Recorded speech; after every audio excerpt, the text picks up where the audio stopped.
So from 1604 to 1610, the KJV was translated by 54 of the greatest scholars that existed at that time.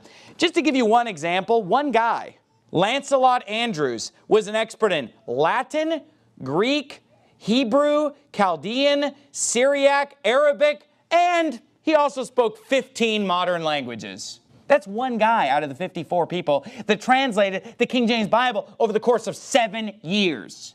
So there were those who were Arabic scholars, there were those who were Greek and Hebrew scholars, there were Aramaic scholars. They were men of great intellect, all of them. Yeah. And their knowledge of the Scripture was varied. They may have held some different beliefs, or different areas of theology might be slightly different from one of the other translators. What they did was they divided themselves up into 6 groups. These 6 men translated these 6 books of the Bible and so forth. And when they did this, then they compared them all together. And each of the 6 groups did this. And then they chose one leader out of each group to evaluate all 6 groups. And so what happened was every passage of Scripture was evaluated 15 times. Wow. And in the end of it all of them came into agreement with what was translated based upon the correct verbal dynamic that they used. That is, for what it says, that's what it means, even if it was in slight contradiction to what they might think. The king in 1603 said, okay, I'm going to organize a committee. And no matter how long it takes, you're going to go to work using 2 rules. Old Testament must be translated from the Hebrew.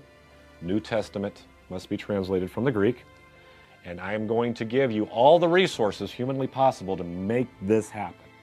So the best Hebrew of that day, the best scholarly Greek of that day, and in 1603, 53 guys were hired. They go off, and for 7 years, they work on what we know today as the most important book in the history of man. The first edition, first issue, first printing of the King James text. And it took them 7 years. And they did a phenomenal job. And the King James that you and I read today, of course, comes from that 1769 revision, but this was the anchor of the text. And this is the product of it. And in 1612, he gives us what we know today as the very first handheld King James New Testament. And this is what caught on. That's what caught on. The handheld King New says Testament. if you can afford it, you can own it. Every bookstore in London sold it, and it would take off. And then it would become, and always has been, the #1 selling book in the history of man. No book has ever outsold this text, or ever will.